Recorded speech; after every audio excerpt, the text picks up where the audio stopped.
Hello বন্ধুরা, আমি আজকে আপনাদের কাছে এক অন্য রকমের রেসিপি চিকেন চপ নিয়ে চলে এসেছি।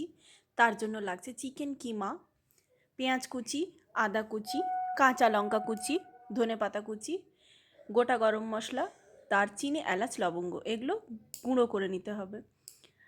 আমি নিয়ে নিয়েছি গোটা পেঁয়াজ, দুটো শুকনো লঙ্কা, কয়েক কোয়া রসুন, এগুলোর পেস্ট বানাবো।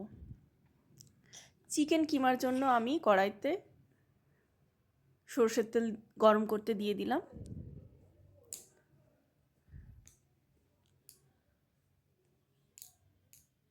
এই চপটায় আপনারা মাটনও ইউজ করতে পারেন, কিন্তু যেহেতু এখন বিভিন্ন রকম কারণের জন্য মাটন অনেকের খাওয়া বারণ, তাই আমি চিকেনই ইউজ করেছি। চিকেনটা আমি বাড়িতেই হাতে চপ করেছি, আপনারা বাজারের চিকেন কিমাতেও করতে পারেন। কড়াইতে আমি পেঁয়াজগুলো দিয়ে দিলাম, বেরেস্তার মতো লাল লাল করে বেশ ভেজে নেব পেঁয়াজগুলোকে।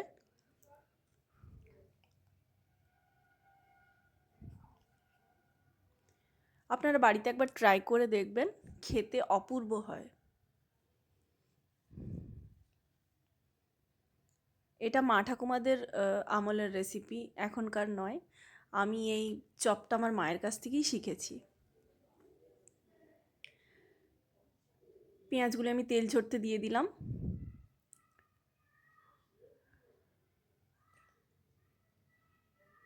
এরপর পেঁয়াজগুলোকে আমি অন্য একটা পাত্রে তুলে রাখবো।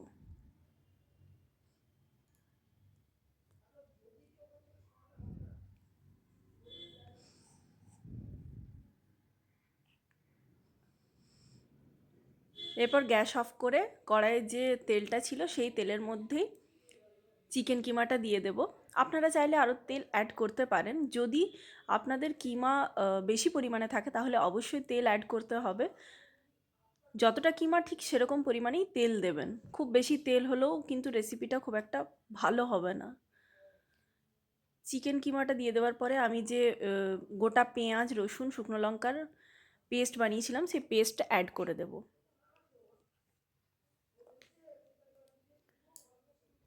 এরপর নুন দেব, নুনটা স্বাদ মতো দিতে হবে।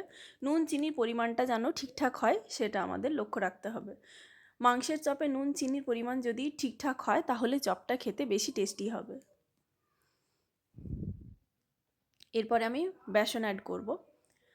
আমার ঠিক 200-র মতো চিকেন কিমা ছিল, তাই আমি 2 চামচ বেসনই ইউজ করেছি। বেশি কিমা হলে আপনারা 1 চামচ বেশি বেসন দিতে পারেন। এরপরে জল দিয়ে দেব। মাংস সেদ্ধ করার জন্য ঠিক যতটা জলের প্রয়োজন ততটাই জল দেব। পরে কিন্তু জল কোনো রকমভাবে আমি অ্যাড করব না। পরে জল অ্যাড করা যাবে না। মাংসটা সেদ্ধর জন্য ঠিক যতটা জল দরকার ঠিক এখনই দিয়ে দেব। একদম লো ফ্লেমে আমি মাংসটা সেদ্ধ করতে বসিয়ে দিয়েছি। বারবার করে আমাকে নাড়তে হবে যাতে কড়াইটা লেগে না যায়।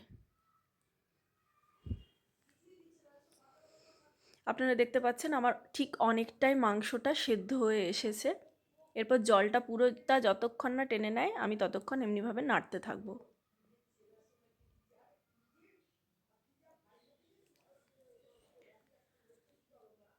আমার জলটা পুরোটা টেনেই নিয়েছে।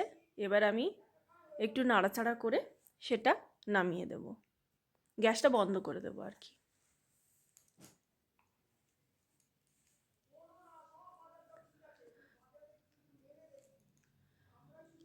আস্তে আস্তে দেখতে পাচ্ছেন আমার পুরো জলটা একেবারে টেনে নিয়েছে।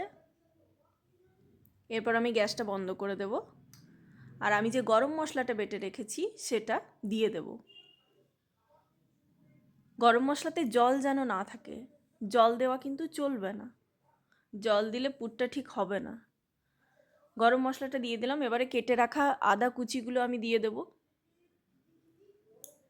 তারপরে কাঁচা লঙ্কা কুচি যেটা আমি কেটে রেখেছি সেটা দিয়ে দেব। আমি একটু ঝাল করেই বানিয়েছিলাম, কারণ আমরা সবাই ঝাল খেতে ভীষণ ভালোবাসি। আপনারা ঝালটা পছন্দ মতো দিতে পারেন।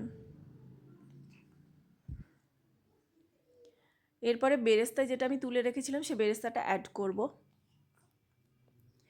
তারপরে ধনেপাতা কুচি অ্যাড করব। ধনেপাতাটাও আমি একটু বেশি পরিমাণে দিয়েছি, আমার ধনেপাতা ভীষণ পছন্দের জিনিস, তাই আমি ধনেপাতাটা একটু বেশি পরিমাণেই দিয়েছি। এরপর ধনেপাতা দেওয়ার পরে আমরা এই মিশ্রণটাকে খুব ভালোভাবে মিক্স করে নেব, কড়াইতেই মিক্স করে নেব। মিক্স করে অন্য একটা জায়গাতে ঢেলে রাখবো। ব্যাস, আমাদের চিকেন কিমার পুর কিন্তু ডান। এরপরে আমি ভালোভাবে নাড়াচাড়া করে একটা অন্য পাত্রে ঢেলে রেখেছি। আমার দেখেই জিভে জল আসছে, প্রচণ্ড পছন্দের আমার একটা জিনিস মাংসের চপ।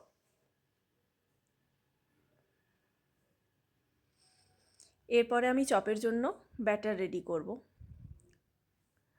আমি রুল ময়দার তেই চপগুলো বানিয়েছি। আমি জানি না বেসনে মাংসের চপ ঠিক কতটা ভালো হয়, আমি কোনোদিনও ট্রাই করিনি। রুল ময়দা দিয়ে আমি বানিয়েছি, আমার রুল ময়দাটা ভীষণ পছন্দেরও একটা জিনিস।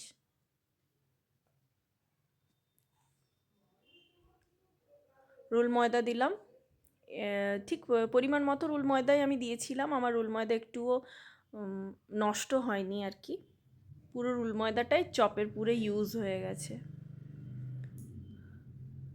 এরপরে নুন দেব। আমার যেহেতু পুরের মধ্যে নুনটা পারফেক্ট হয়েছিল, তাই আমি অল্পই নুন দিয়েছি। যদি মনে হয় আপনাদের পুরে নুনটা কম হয়েছে, তাহলে ময়দাতে একটু বেশি নুন ইউজ করতে পারেন। এরপরে এতে সাদা তেল অ্যাড করব। সাদা তেল দিলে প্রচণ্ড ক্রিস্পি হয়, প্রচণ্ড মুচমুচে হয় চপটা। এরপরে অল্প একটু খাবার সোডা দেব। তারপরে জল দিয়ে খুব ভালোভাবে ব্যাটারটা রেডি করব। খুব বেশি ঘনও না, খুব বেশি পাতলাও না, এরকমভাবে আমরা ব্যাটারটা রেডি করব।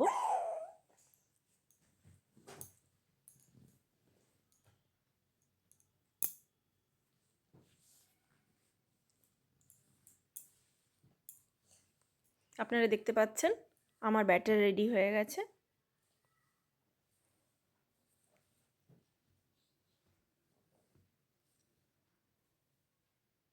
বেশ কিছুক্ষণ ধরে নাড়াচাড়া করে নেব, যাতে ব্যাটারটা ভালোভাবে রেডি হয়ে যায়। এরপরে কড়াইতে সাদা তেল গরম করতে আমি দিয়ে দিয়েছি। আমি সাদা তেলেই চপগুলো ভেজেছি, আপনারা চাইলে সরষের তেলও ইউজ করতে পারেন। এরপর আমি একে একে চপগুলো সব ভেজে নেব। আপনারা একবার ট্রাই করে দেখুন, খুব ইউনিক একটা রেসিপি কিন্তু এটা।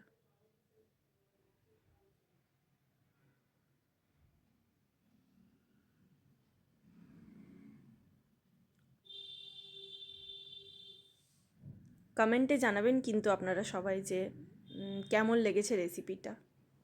ব্যাস, আমার চপ রেডি।